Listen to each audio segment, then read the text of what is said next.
There were 3 glasses of wine on the table. Only 2 of them were being touched. The third one, mine, sat perfectly full, untouched, sweating softly like it didn't belong. Just like me. She hadn't looked in my direction in 28 minutes. I know, because I had nothing else to focus on but counting. Her laugh? Too loud. Her smile? Aimed too precisely. And the guy in the charcoal suit? He had his hand on her lower back like it had always belonged there. They were standing close. Too close. That kind of closeness that's already cheated, whether clothes have come off or not. She invited me. Told me she wanted me to see what her world looked like. What she really meant was, watch me sparkle while you sit there like a coat someone forgot to hang up. Every time someone walked past me, they glanced like I might be staff. I was dressed nice, nothing flashy, but when you sit alone with a full glass and a blank face, people assume you're either a problem or a mistake. I checked my phone. Not for messages, just for something to do. She hadn't texted. Not since we arrived. Then I looked up and caught it. His hand, her shoulder, her whisper, their smile. Like a synchronized betrayal. A dance I was never invited to. I stood up. Not dramatically. Not with a scene. Just quietly. I left my full glass on the table. Left my jacket on the back of the chair. Walked through the hallway of that rented rooftop ballroom like a ghost that no one noticed leaving. Not one person followed. Not one person stopped me. Outside, it was raining. Not the dramatic kind. Just enough to make the sidewalk glisten and your collar stick to your neck. I walked 3 blocks before my phone buzzed. One new message. From her. Just one word. Come. No punctuation. No apology. Just that one command. Like I was a stray pet.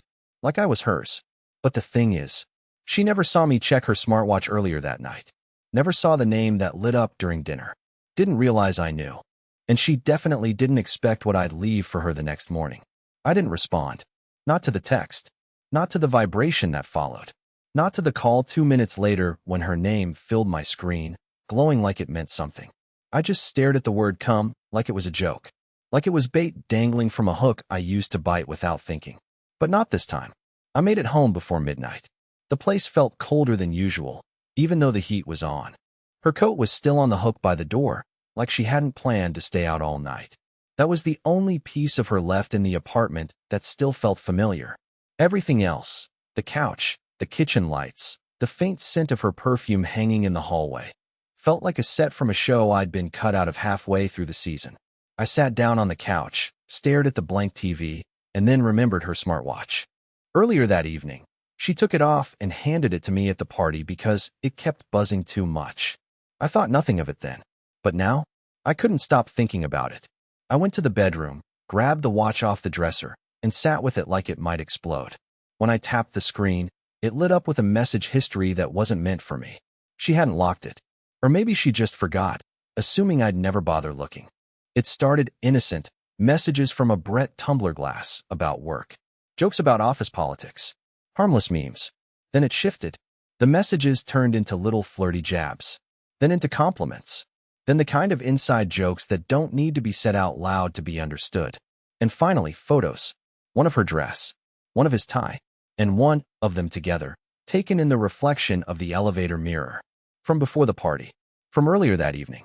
I felt my stomach twist in slow motion. The way his hand gripped her waist in that reflection didn't look new. It looked practiced, like it had happened before. Suddenly, her text made perfect sense. Come. She thought I didn't notice. She thought I'd just left because I was sulking. She didn't know I'd seen everything. I didn't text back. Instead, I picked up a pen. Not because I had a plan, but because I had something to say, and I wasn't going to waste it on a text. I wrote 3 sentences. Folded the note. Slid it into the kitchen drawer she always used. Then I unplugged my phone, packed a single bag, and walked out the door. I didn't know where I was going. I just knew I couldn't let her see me break, not again. And the next morning, when she walked in thinking I'd be curled up waiting, she found the apartment silent. Her coat still hanging, her wine glass still full, and the note in the drawer that simply said, "You brought me there to watch you glow. Now you can watch me disappear." I didn't sleep. I just lay on the stiff couch of an old college friend's guest room, staring at the cracked ceiling, hearing every creak of the pipes and hum of the radiator like it was mocking me. I wasn't crying anymore. That part was over. What replaced it was worse, a quiet, eerie clarity. The kind that doesn't shout or beg or shake. It just waits. The next morning, my phone lit up like a fire alarm. First, one missed call from her. Then 3. Then 12. A series of texts, each colder and more impatient than the last. Not one of them said she was sorry. Not one even asked if I was okay. They just said things like, "Where are you? Can you stop being dramatic? We need to talk." She didn't know I'd already read her truth. She didn't know I'd seen the photo in the elevator, the hand around her like she belonged to someone else. I wasn't waiting for her to confess.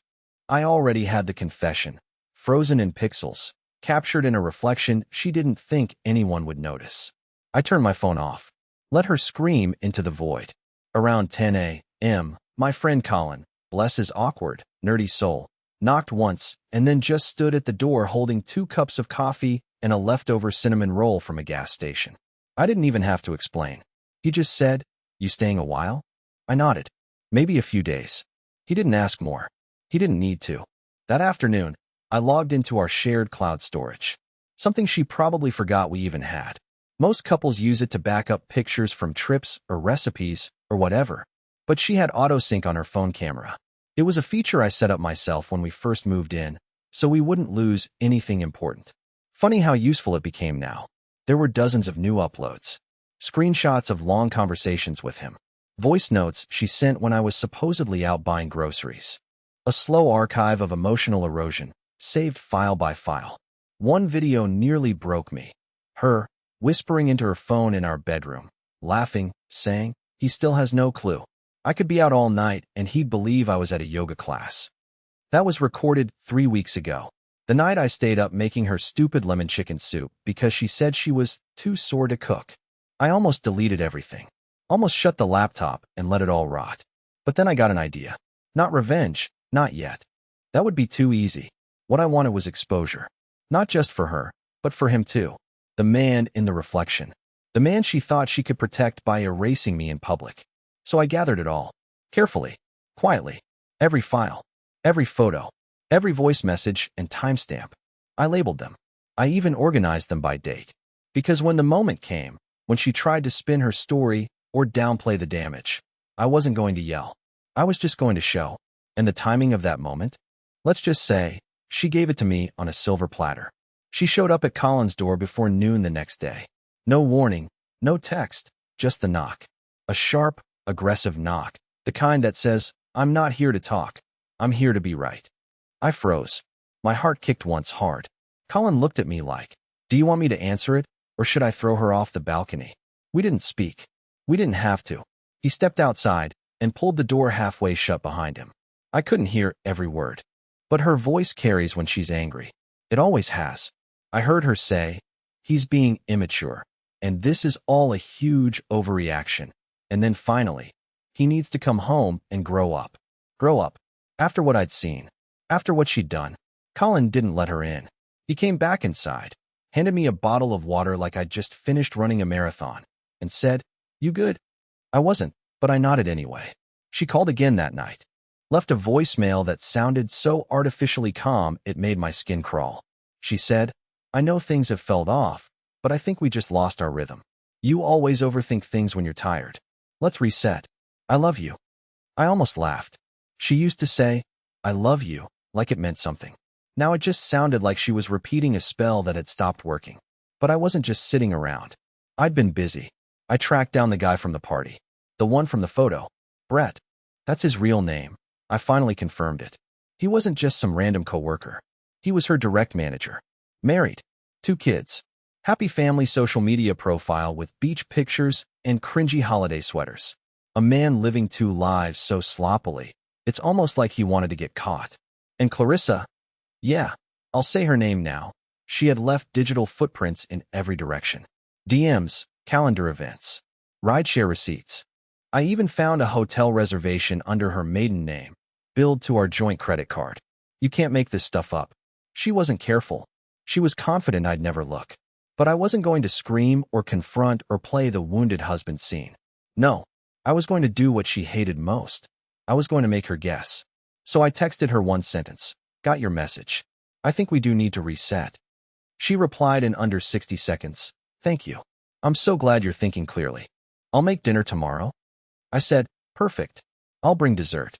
And she had no idea that dessert came with a flash drive. She lit candles. That's what struck me first. I walked in and the apartment smelled like lavender and rosemary. Some overpriced candle she once said reminded her of Italy, even though she's never been. The lights were dimmed. There was soft music playing. She was trying, not to fix things, but to frame them, control the scene, set the tone. She even put on the gold necklace I bought her last Christmas, the one she hadn't worn in months. She hugged me like nothing had happened, said, "You look tired," and kissed my cheek like she thought I'd be grateful for crumbs. Dinner was salmon and wild rice. One of her go-to, I'm pretending I'm a good wife again meals. She talked about work. Not once did she mention the party. Not once did she ask where I'd been, or what I'd seen, or why I'd left. She was sticking to the script, hoping the performance would carry her to safety. But I wasn't playing my old role anymore. I smiled, nodded, ate a few bites, told her it was great. Then I reached into my coat and slid a small white pastry box across the table toward her. Dessert, I said. She opened it. Inside was a slice of chocolate raspberry torte from the bakery she used to love, back when we still laughed together. Sitting on top of the box was a folded piece of paper. Nothing fancy, just a note. Her smile flickered. She looked at me, trying to read my face. But I gave her nothing. She unfolded the paper. It said, "Before you take a bite, watch this." Below that was a QR code. Her hands trembled just slightly, enough for me to see it, but not enough for her to admit it. She pulled out her phone, scanned. The screen loaded a private video link. I watched her eyes shift as the preview loaded. The image of her and Brett, blurry but unmistakable, in the elevator mirror. His hand, her smirk, the timestamp, the betrayal captured like a still life. I didn't speak. I let the silence become a scream. She didn't even press play. Her face went pale, like something in her had gone cold. She looked up at me, mouth slightly open, searching for a script she hadn't prepared. I finally spoke. "You invited me to that party to humiliate me, but I'm giving you a chance. One time. Tell me the truth." She blinked. Once. Twice. Then she said the one thing I didn't expect. "I think we should take some time apart." And just like that, she tried to flip the table. Tried to make this my fault. As if I'd shown her something that hurt her. She stood, walked to the sink, turned her back to me like I didn't deserve her full attention anymore. I stood up, walked to the door, and right before I left, I turned and said, "You might want to check the folder called Shared Memories in our cloud. It's not just pictures of Italy in there anymore." Then I closed the door. Gently. Behind me, I heard her gasp. She called that night. 7 times. The first one I ignored. The second I watched ring out just to hear the silence that followed. By the third, she started leaving voicemails. Each one was a different version of her. The apologetic wife, the confused victim, the cold strategist. "We need to talk. You're blowing this out of proportion. Can we be adults about this?" And finally, just her voice cracking, whispering, "Please call me back." I didn't. Because by then, the files were already shared. Not online. No, that would have been too messy. Too reactive. I wasn't out for revenge. I wanted accountability. So I sent a clean, private email. No insults. No dramatics. Just facts. Dates. Timestamps. Attachments. One email to Brett's wife. One to HR at their firm. And one, my favorite, to Brett himself, with nothing but the subject line, "You should have looked at the camera." That morning, I drove out of the city. Somewhere quiet. Just trees and cold air and time to think. I sat in a diner booth with watery coffee and a half-eaten muffin, watching my phone light up with chaos. New emails. Notifications from shared accounts. Bank activity. She was scrambling. When I finally opened our cloud folder again, it had been renamed. The title was now, "Please Don't." Inside, she had deleted every file she could. But she didn't know I already had copies, not just backed up, but time-stamped, archived, immutable. I didn't respond. I didn't need to. 2 hours later, I got a message from Brett's wife. 4 words. "Thank you. I know now." I stared at the screen until the waitress asked if I wanted more coffee. I said no. What I wanted was quiet. And that's exactly what I got, because the next time Clarissa called, it didn't ring. It went straight to voicemail. She'd been blocked. And then, the unexpected happened. Colin texted me, "You need to see this. Check the company page. Now." I opened their firm's website. expecting nothing, but there it was. An official statement. Corporate speak, sterile and distant, but clear enough to decode. We are currently reviewing a breach of conduct involving 2 employees in management roles. Both individuals have been placed on immediate leave pending further internal investigation. She was suspended, not just embarrassed, not just scolded, removed. The same woman who once told me they'd never believe someone like you over someone like me had been publicly silenced by the very company she used to brag about at dinner parties. And still, through all of this, I hadn't said a word to her. No yelling, no dramatic confrontation, just the truth, served cold and undeniable. I didn't expect her to show up at Colin's place again. But she did, not with fury this time, not dressed up, not trying to act put together. No, this time she looked wrecked. Hair tied back in the kind of messy bun she used to say she hated. No makeup, puffy eyes, hoodie that wasn't even hers. She looked like someone who hadn't slept in days. Maybe she hadn't.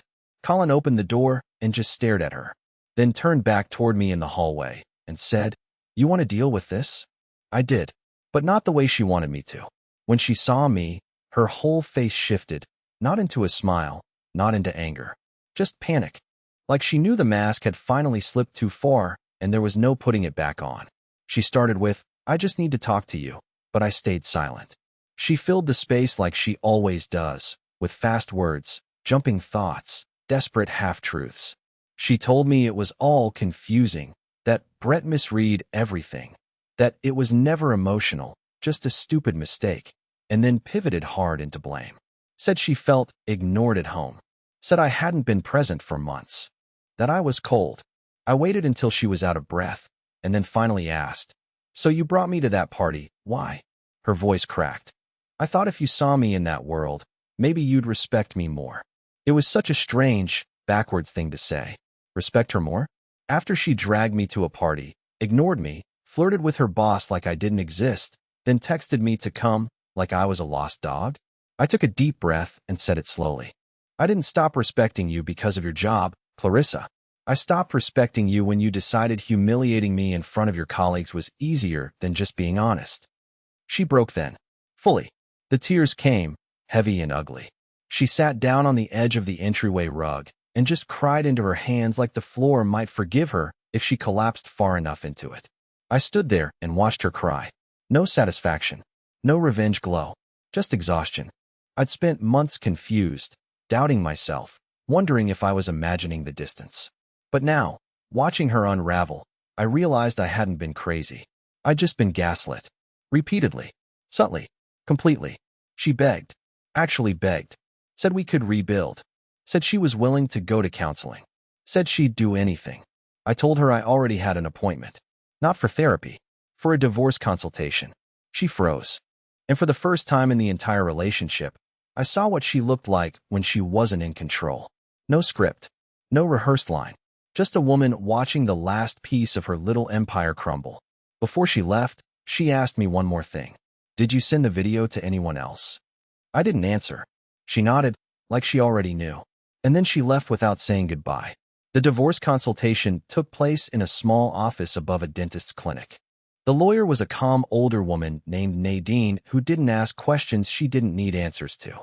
She looked at the folder of evidence I handed her, nodded once, and said, "This won't be complicated. We'll move quickly." There was something oddly peaceful about it. I wasn't angry anymore. I wasn't shaking. I wasn't running through imaginary arguments in my head trying to figure out how I could have made her stay or what I did wrong to push her away. I just felt done. Clarissa sent one last email the night the papers were filed. No dramatic declarations. Just 5 words. "I hope you find peace." No apology. No ownership. But I wasn't surprised. Her silence said more than her tears ever could. She moved out 2 days later. Left behind a drawer full of tangled earrings, half-used makeup in the bathroom cabinet, and a pile of sweaters that still smelled like her expensive perfume. I boxed everything up, taped it shut, and dropped it off with her name on the label. I didn't include a note. It's strange how quiet a place can feel once the wrong energy is gone. That weekend, I turned on music again, cleaned the whole apartment, changed the bedding. I even opened the windows, even though it was still cold outside. I needed the air to shift, and it did.